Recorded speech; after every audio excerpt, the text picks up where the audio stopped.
नाही, हे गेल्या 5 वर्षापूर्वी 2019ला देवेंद्रजींनी महाजनादेश यात्रा काढली. महाजनादेश हा त्यांच्या बाजूने लागला. शिवसेना आणि भाजपाला तत्कालीन एकतर्फा कौल लोकांनी दिला होता, परंतु तो महाजनादेश पळवला गेला, म्हणजे चोरीला गेला. मकरंद अनासपुरेंची विहीर चोरीला गेली होती ना कायद्याचं बॉलामध्ये, तसं आमचा महाजनादेश चोरीला गेला. हे राष्ट्रवादी काँग्रेसबरोबर शिवसेना गेली आणि ते जे सरकार स्थापन झालं त्या सरकारमध्ये धनंजय मुंडे साहेब यांना मंत्रिपद मिळालं आणि ते पालकमंत्रीसुद्धा झाले बीड जिल्ह्याचे. त्यांना वेळ नव्हता का काय नव्हता, ते कोणत्या कामात गुंतलेले होते आम्हाला माहिती नाही, परंतु तिथपासून पुढं मी पाहिलं नंतर त्यांचे अत्यंत जवळचे मित्रसुद्धा बाजूला गेले आणि संपूर्ण कारभार जो आहे तो वाल्मिक कराडांच्या हातामध्ये गेला.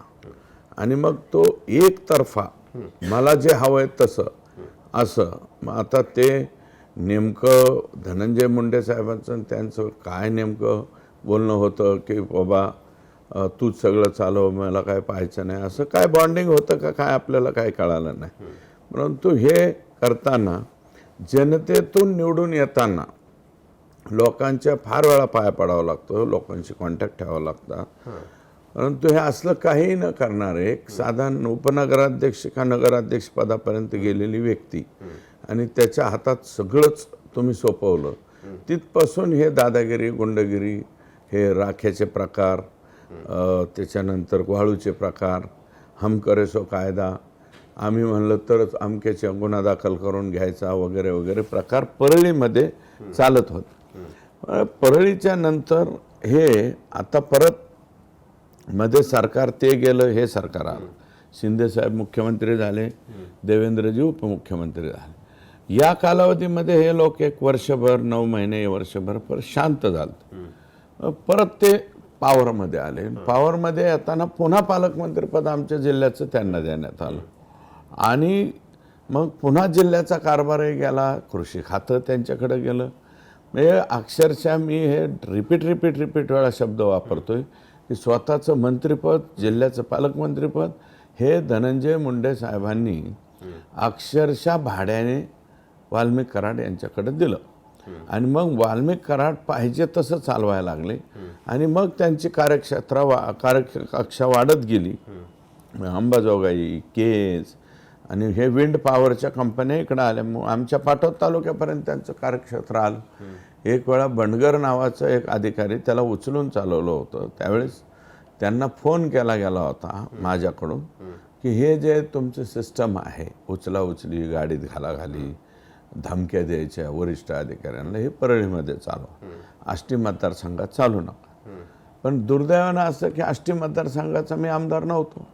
आष्टी मतदारसंघाचे आमदार त्यांच्या पक्षाचे होते, बाळासाहेब आजबे साहेब. ॲक्च्युअल त्यांनी सांगायला पाहिजे होतं, पण त्यांनी सांगितलं नाही. मग ते म्हणले कुठं तुमचा मतदार. मग या आता हा जो वाल्मिक कराड आहे तो घरगडी होता गोपीनाथ मुंडेंचा असं आमच्या माहितीत आहे. आणि तिथून हा बीडचा बॉस कसा होत गेला, कोणाचा याला वरदहस्त होता? याला 100% वरदहस्त हा धनंजय मुंडे साहेबांचाच, दुसरा कोणाचाही वरदहस्त. तुम्ही आतापर्यंत धनंजय मुंडेंचं नाव जाहीर घेत नव्हतात, आज तुम्ही धनंजय मुंडेंचं नाव घेऊन म्हणताय की त्यांचाच वरदहस्त होता, त्याच्यामुळेच हा वाल्मिक कराड मोठा झाला. मग प्रश्नच येत नाही. धनंजय मुंडे साहेब आणि वाल्मिकांना एकाच नाण्याच्या 2 बाजू. शोले पिक्चर मधला कॉइन अमिताभ बच्चनच्या खिशात असतो ना, छापा पडला तर ऐसा करेंगे, खाटा पडला की पैसा करेंगे. हे छापा आणि काटा दोन्ही एकच आहे. अगदी एकाच नाण्याच्या 2 बाजू आहेत. एकाच नाण्याच्या 2. आज वाल्मिक कराड गजाआड आहे, धनंजय मुंडेंवर कारवाई झाली पाहिजे, त्यांचा हात असू शकतो. एक मिनिट, मी असा वेग स्टेटमेंट करणार नाही. जोपर्यंत वाल्मिक कराडांची इन्व्हॉल्वमेंट असेल का, तर 99.99% माझं मत आहे की त्यांची इन्व्हॉल्वमेंट असणार आहे त्याच्यामध्ये.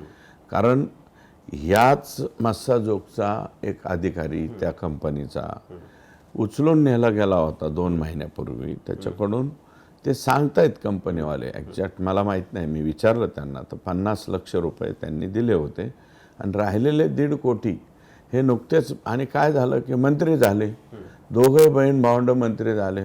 मग तर आता वाल्मिकांना म्हणले जग जिंकलं, या आविर्भावात ते त्यांना म्हणजे ती राहिलेले 1.5 कोटी रुपये द्या म्हणायला गेले, आणि त्यातून हा प्रकार या ठिकाणी घडलेला आहे.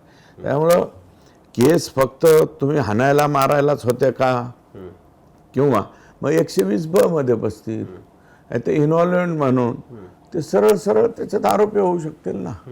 पण तुम्ही म्हणताय ना आता की एका नाण्याची 2 बाजू आहेत, परत धनंजय मुंडेंचा वरदहस्त आहे, त्याच्यामुळे ते इतके मोठे मग आता शुक्रवार ते सोमवार, शुक्रवारी पहिली घटना घडलेली आहे तिथे मस्साजोगला, आणि सोमवारपर्यंत या कालावधीत जर छोटे आका म्हणजे वाल्मिकांना यांनी मोठ्या आकांना जर काही फोन बिन केले, मोठे आका म्हणजे कोण? मोठे आका म्हणजे धनंजय मुंडे साहेब. अच्छा, म्हणजे आजपर्यंत तुम्ही जे आका म्हणत होता ते धनंजय मुंडे होते. हा मोठे आका, छोटे आका हे वाल्मिकांना. हे आकांनी जर मोठ्या आकाला फोन केला असेल आणि मोठ्या आकांनी जर आदेशित केलं असेल की असं करा किंवा तसं करा, ते आदेशित करतील असं मला वाटत नाही. पण समजा केलं असेल तर मग मोठे आका सुद्धा अडचणीत येऊ शकतात. परंतु मी आज त्यांच्यावरती तशा प्रकारचं स्टेटमेंट करणार नाही. देश विदेशातील प्रत्येक घडामोडींचे लाईव्ह अपडेट मिळवण्यासाठी आता साम टीव्हीच्या सर्व सोशल मीडिया प्लॅटफॉर्मला लाईक, फॉलो आणि सबस्क्राईब करा. तसंच सर्व नोटिफिकेशनसाठी बेल आयकॉन प्रेस करायला विसरू नका.